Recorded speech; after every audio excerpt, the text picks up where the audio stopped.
Bueno, tengan muy buenos días. Un gusto volvernos a encontrar en la mañana de este viernes 20 de mayo para continuar con el avance de la materia de endodoncia uno.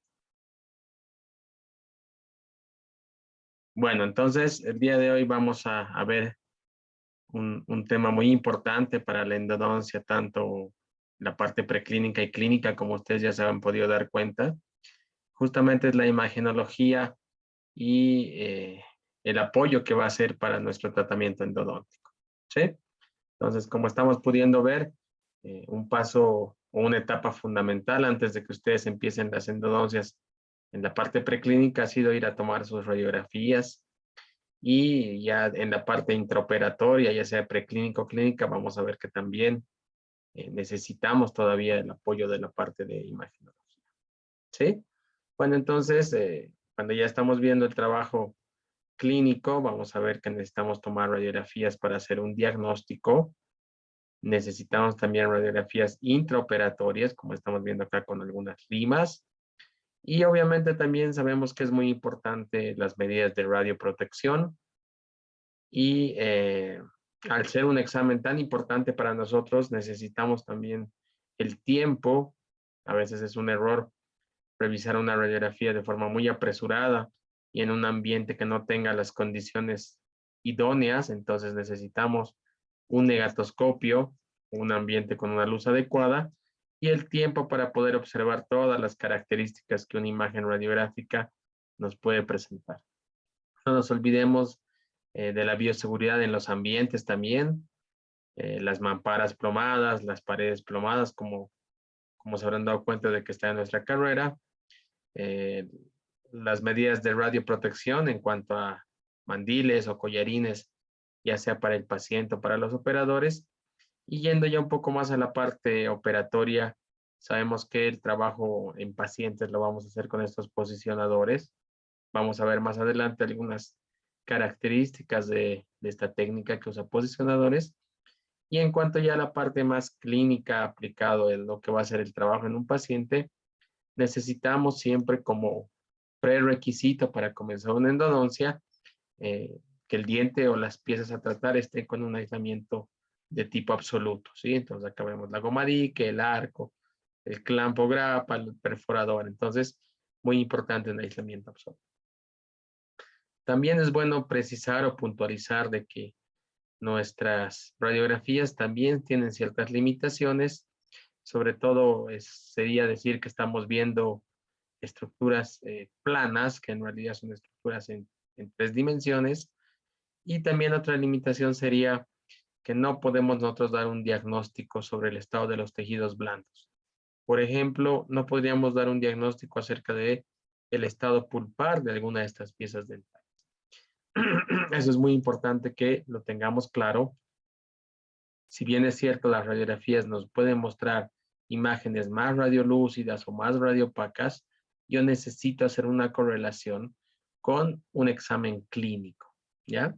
Entonces, alguna vez, cuando los pacientes nos mandan una foto con una radiografía o algún colega nos manda una foto, bueno, en realidad nos da una cierta idea, ¿verdad? La presencia de alguna lesión cariosa, la profundidad, pero para poder saber el diagnóstico de un paciente yo necesitaría hacerle pruebas de vitalidad pulpar, una anamnesis directa, hacer algunas pruebas complementarias. Más, otra limitación va a ser que no se olviden que en los dientes de los troqueles, bueno, no tenemos estructuras anatómicas sobreponiéndose, como sí pasa, por ejemplo, en este molar superior, donde aparte de tener las radiografías o las raíces, perdón, que se sobreponen unas a otras, podemos encontrar esta apófisis cigomática o malar, que también no nos permite ver bien la anatomía y nos puede dar una falsa impresión. Entonces, no nos olvidemos de la anatomía y las estructuras anatómicas normales. Eh, ¿Cuáles son las radiografías que necesitaremos? Bueno, podemos empezar mencionando la radiografía preoperatoria o inicial también, o previa, como se le llama. Una vez que ya estamos dentro del trabajo clínico, como se llaman estas radiografías intraoperatorias, entonces podemos hablar de la conductometría, que va a ser la radiografía que nos va a servir para determinar a qué longitud yo voy a trabajar el conducto. la radiografía de econometría o conopatrón, donde yo calibro mi cono maestro, la radiografía prefinal o de penacho antes del corte, y las radiografías de control inmediato, que va a ser una vez que yo ya hago el corte, y el control inmediato podría ser el control que hacemos al mes, a los 3 meses, a los 6 meses o al año, para hacer un seguimiento de nuestro paciente. ¿Qué más? No nos olvidemos de que en anatomía también nos vamos a dar cuenta muchas veces de esto. Aquí tenemos un premolar mandibular y no nos olvidemos de que son dientes o piezas dentarias que pueden presentar más de un conducto. Entonces, fíjense acá, la cámara bastante amplia. Yo veo aquí netamente la división en el tercio medio en dos conductos, ¿sí? Entonces, hay que afinar mucho la vista para poder ver ciertos detalles. Acá, por ejemplo, si bien no tenemos de manifiesto esto, yo podría sospechar de la presencia de un conducto lateral, ¿sí? Y este conducto lateral es el que me está generando esta imagen radiolúcida y se pone más de manifiesto cuando yo ya hago la obturación y algo del sellador endodóntico va a pasar aquí a nivel de este conducto lateral. Tenemos que seguir un cierto ordenamiento nosotros para poder hacer un análisis radiográfico y hay ciertos elementos radiográficos cuando vamos a hablar de estructuras periradiculares que nos van a dar información muy valiosa. Entonces, lo primero que vamos a ver es esta imagen radiolúcida que va a corresponder al espacio ocupado por el ligamento periodontal. Entonces, no podríamos decir que estamos viendo al ligamento periodontal, sino esta línea radiolúcida continua que tiene un grosor aproximadamente de 1 milímetro que tendría que estar ocupado por el ligamento periodontal. Yo sé que cualquier ensanchamiento a este nivel nos indicaría que hay un proceso inflamatorio. Hay que tener mucho cuidado con dientes bi o multiradiculares, como en el caso de este primer molar inferior, donde yo tengo esta configuración de la raíz mesial en forma de 8 o en forma riñonada, y me podría dar la idea de que aquí solo hay una raíz, pero fíjense de que yo veo una doble imagen del ligamento periodontal. Entonces, cuando yo veo esa doble imagen, bueno, ya sé que tengo que hacer tomas disto o mesoradiales, pero que ahí hay más de un conducto. Otra estructura que tenemos que ver también es esta línea radiopaca, ¿sí? Que muchas veces es la lámina dura que está por fuera de la línea radiolúcida y por último el trabeculado óseo, ¿sí? Entonces, esas tres estructuras son importantes. La línea radiolúcida que corresponde al espacio ocupado por el ligamento periodontal, la línea radiopaca que corresponde a la lámina dura y por último esto, ¿no? El trabeculado óseo, que yo sé que tiene que ser uniforme. Evidentemente tendremos huesos con tejido óseo más denso como la mandíbula o maxilar inferior y huesos como el maxilar superior con ciertas estructuras, un hueso más esponjoso, pero fíjense que tiene que tener cierta uniformidad. ¿Qué más? También podríamos determinar, de acuerdo al análisis de mi radiografía inicial, de acuerdo a Schneider, el grado de curvatura de las raíces. Entonces, yo sé que los conductos se consideran rectos cuando tienen una curvatura igual a 5 grados o menor a estos 5 grados. Conductos con una curva moderada cuando tienen curvaturas de 10 a 20 grados y con una curvatura severa de 25 a 40 grados. Dentro de las técnicas radiográficas más empleadas en endodoncia, podemos mencionar dos que tal vez son las más frecuentes desde las técnicas intrabucales o intraorales, que serían la periapical y la aleta de mordida. En cuanto a la técnica periapical o llamada también retroalveolar, podemos tener dos formas de sacar esta técnica periapical. La técnica de paralelaje o paralelismo y la técnica de bisectriz. Una de estas dos técnicas va a ser la más indicada en endodoncia. Simplemente a manera de hacer un pequeño repaso, vamos a hablar de la técnica de bisectriz. Yo sé que si bien es cierto es la técnica más utilizada por el odontólogo general o por los colegas de práctica general, y nos van a dar una serie de angulaciones. Yo sé que el principio es de que el rayo va a ser perpendicular a la bisectriz formada entre el ángulo, el eje mayor del diente y la película, ¿sí? Yo tengo que hacer un chanchullo, memorizar estas angulaciones. En molares superiores 30 grados positivo, en premolares 35 grados, en caninos 45 grados, en incisivos 40 grados y a nivel de dientes del maxilar inferior, angulaciones negativas. ¿Sí? Entonces, acá estamos viendo el principio. ¿Qué más? En esta técnica de bisectriz, yo tengo que pedirle al paciente o el operador, mediante el dedo o algún dispositivo, tiene que sostener la película. Y aquí tenemos el eje del diente, la película, y bueno, el rayo va a ir en este sentido, por eso es la técnica de bisectriz. Pero fíjense que hay ciertas limitaciones o complejidades, ¿no? Y a todos nos ha pasado de que, en primer lugar, el paciente puede hacer mucha presión o doblar la película y deformarla. Y aquí podríamos ver que algunas raíces, como esta raíz palatina, aparece muy grande o muy elongada y las vestibulares muy cortas. Entonces yo sé que ese es un indicio de que se ha tomado una técnica de bisectriz, y muchas veces una técnica de bisectriz con ciertas fallas o dificultades. Dentro de las limitaciones, sobre todo, podríamos decir que esta técnica nos puede llevar a ciertas distorsiones, sobre todo las estructuras más alejadas de la película, se van a presentar de manera irreal, como serían en este caso, la película va por palatino y yo tendría las estructuras más alejadas por vestibular, ¿sí? Entonces, fíjense, la longitud aquí de las raíces vestibulares de este molar parecerían muy cortas en relación con esta gran raíz palatina, que si nos vamos y nos acordamos un poquito del tema de anatomía interna, no habría una diferencia tan grande en cuanto a las longitudes. Entonces, en la técnica de bisectriz yo puedo tener las siguientes desventajas, ¿sí? No se debe utilizar para endodoncia, si bien es cierto la podríamos utilizar para operatorio o para otras áreas, en el caso de endodoncia no recomendamos utilizar técnica de bisectriz. ¿Qué más? No nos permite repetir las condiciones de las tomas. Y esto es muy importante para el seguimiento o el control, ya sea de patología periradicular o para ver el caso de un seguimiento cicatrización. ¿Sí? Entonces, hay muchas variables, como podrían ser la posición del paciente, el respaldo o la silla o el asiento donde esté el paciente. Incluso muchas veces, por más que yo tenga las angulaciones memorizadas o anotadas, estas variables van a hacer que yo no pueda tomar nunca de forma igual. No puede haber una estandarización de las tomas. Y esto es muy importante para endodoncia. ¿Y qué más? También vamos a ver que la posición del paciente va a modificar mucho esto. ¿Sí? Entonces es una técnica que depende mucho de algunas variables que la verdad no las podemos controlar. Incluso si es el mismo paciente y el mismo operador, pueden variar. El movimiento de la cabeza del paciente puede hacer que las imágenes se vean diferentes.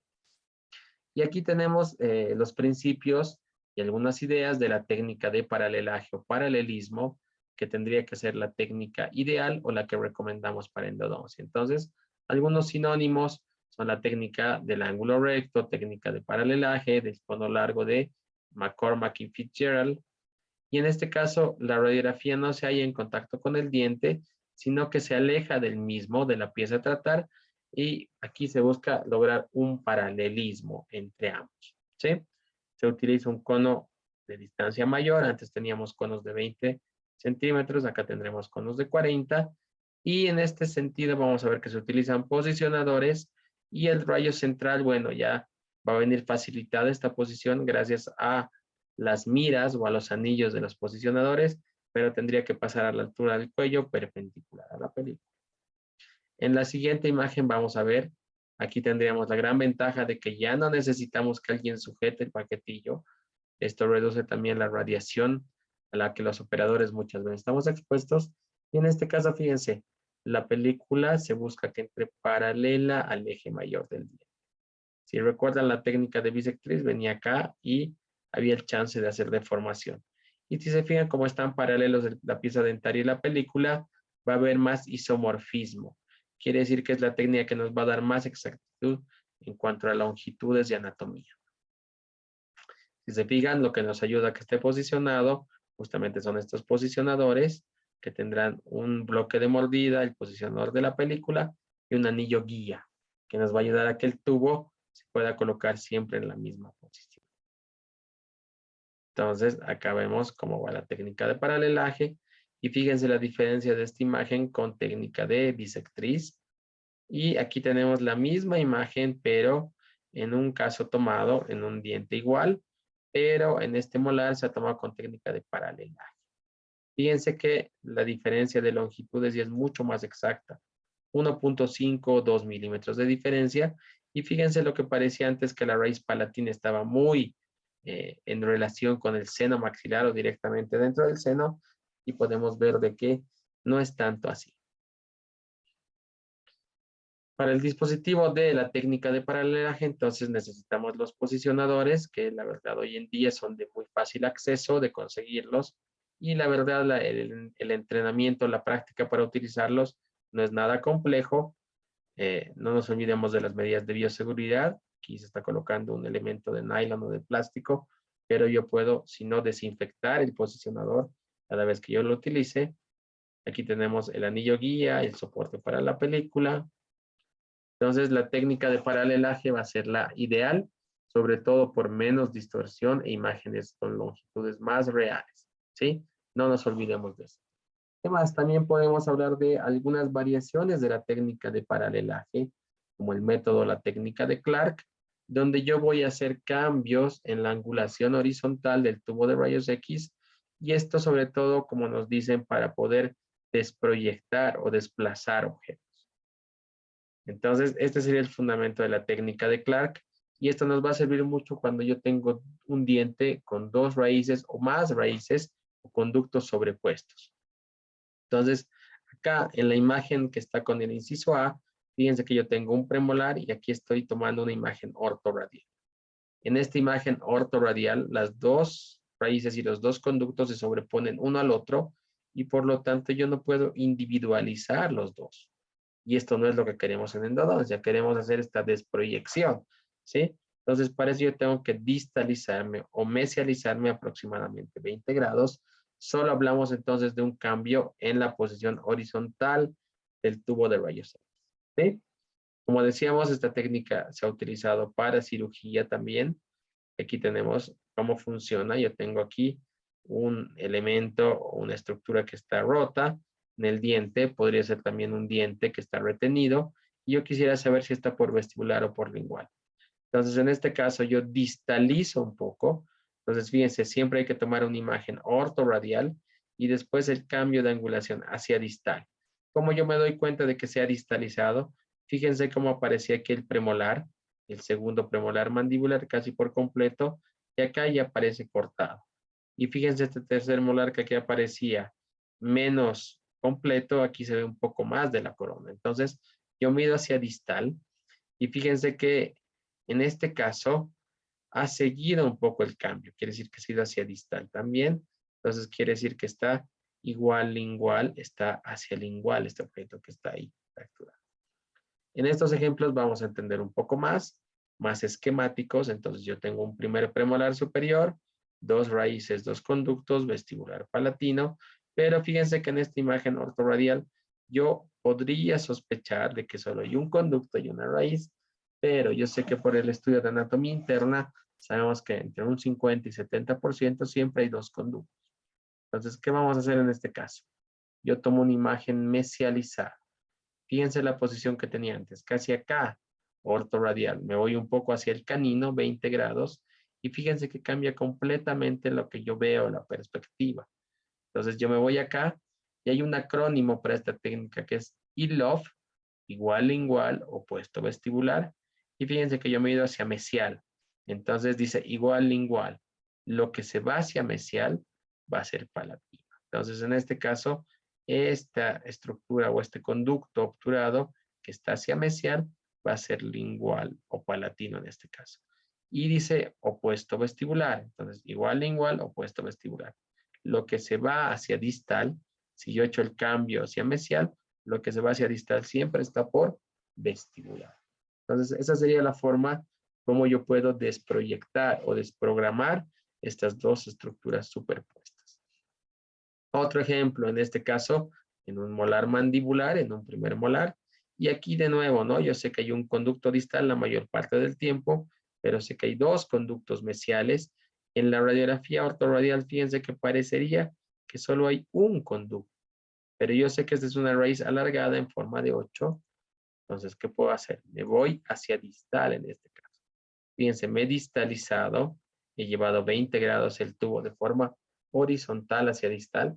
Es como que quisiera ver el perfil o la cara proximal de este diente y voy a ver esto, el conducto distal, y aquí yo tengo esto. Lo que aparece hacia distal, me acuerdo del acrónimo de nuevo, igual lingual, quiere decir que este será el conducto distal, será el conducto mesiolingual, y lo que aparece hacia mesial será el conducto que está vestibular, el mesio vestibular. ¿Sí? Entonces, ¿para qué nos va a servir esto? Para conductometrías, para diagnóstico, para conometrías, para el control de obturación.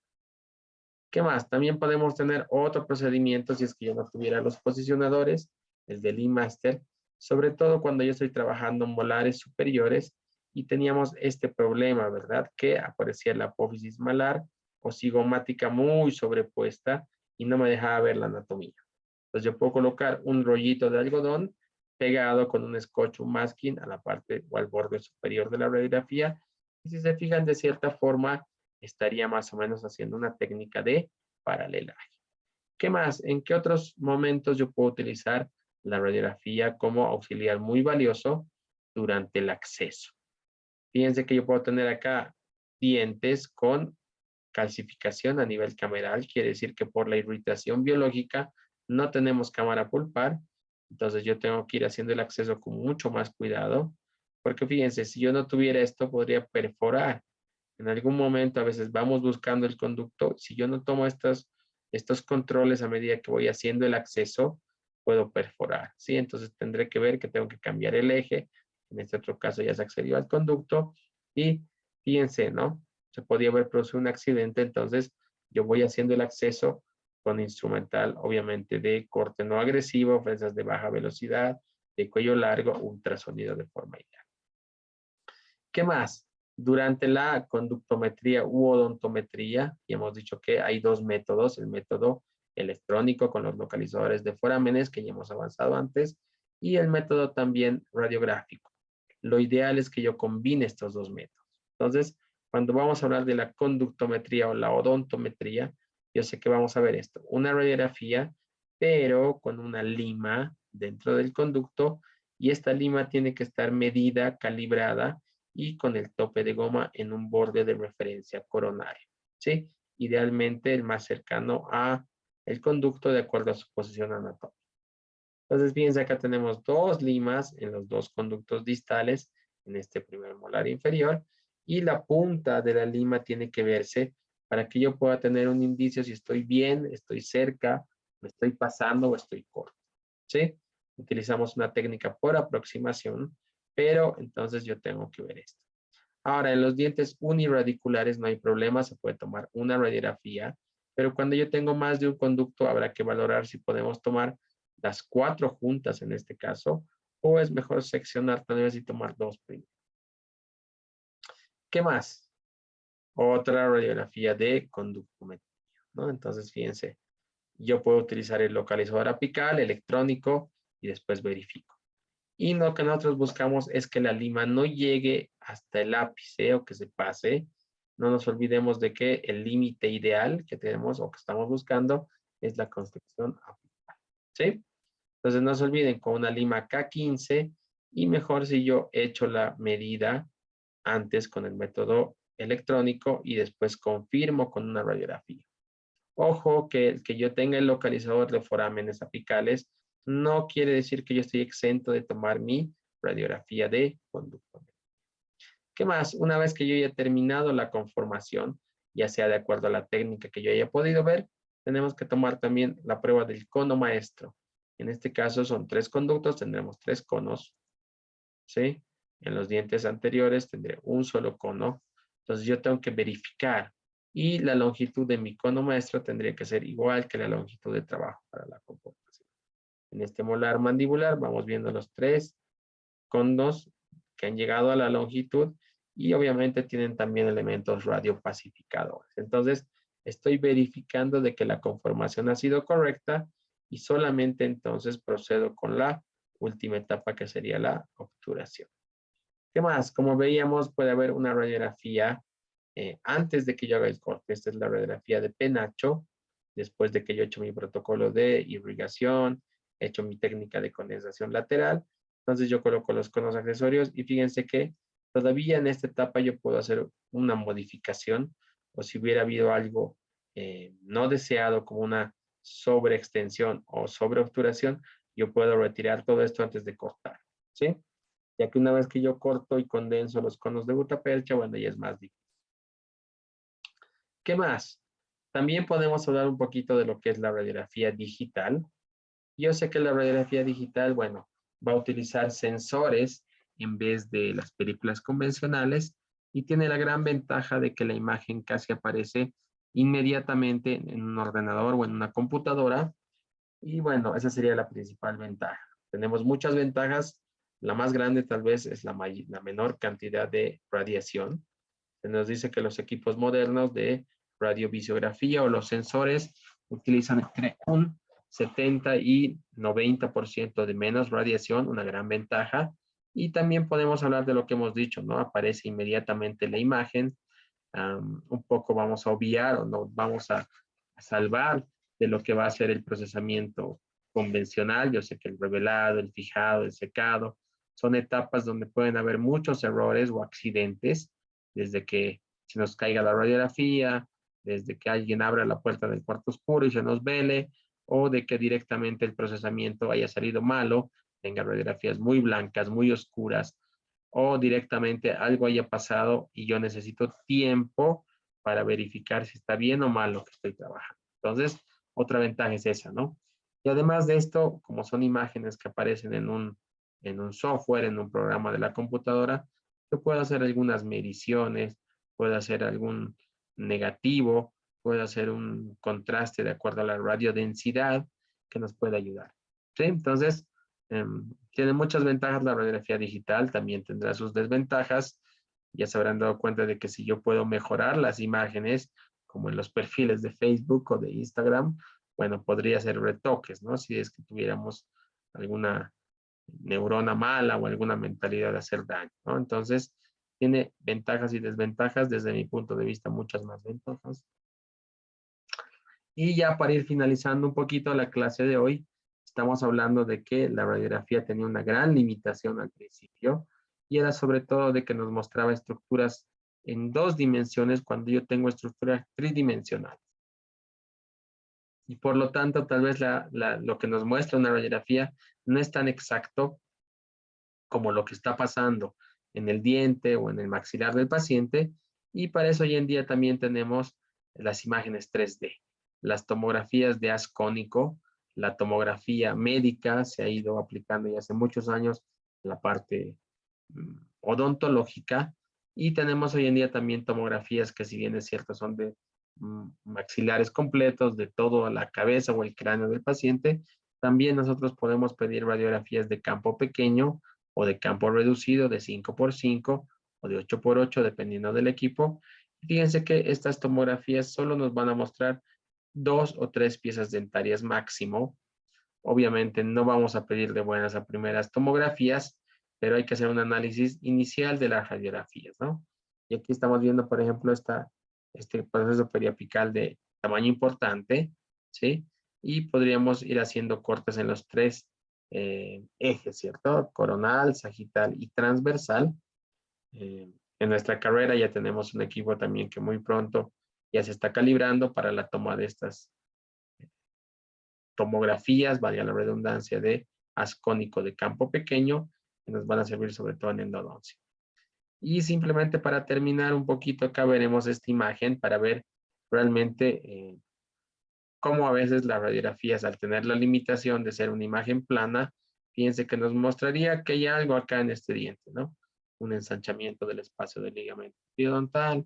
Alguien con una vista más acuciosa podría decir de que la lámina dura se ha esfumado. Aquí yo podría hablar de que ya hay una imagen radiolúcida, no muy grande.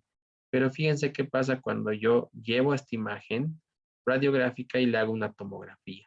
Si se fijan acá, se ve que ya yo tengo una patología perirradicular, seguramente que hay una necrosis pulpar, y yo como consecuencia de esa necrosis pulpar, tengo una irritación inflamatoria crónica que está produciendo pérdida del ligamento o del espacio del ligamento, pérdida de la lámina dura, y fíjense que el trabeculado óseo ya está comprometido, ¿no? Alguien más dirá, por aquí esta lámina vestibular en un tiempo será perforada. Entonces, eso es lo que a veces no nos muestra del todo nítido o con tanta claridad una imagen 2D versus una imagen 3D. Bueno, sin más que decir, espero que haya sido un tema interesante. Yo sé que tenemos que nosotros como endodoncistas o como eh, colegas o estudiantes que vamos a hacer endodoncia, tenemos que convivir y tenemos que saber eh, las indicaciones, las ventajas y cómo yo puedo mejorar el empleo de la imagenología al campo de la endodoncia. Bueno, tengan muy buenos días. Muchas gracias y nos vemos hasta la próxima clase.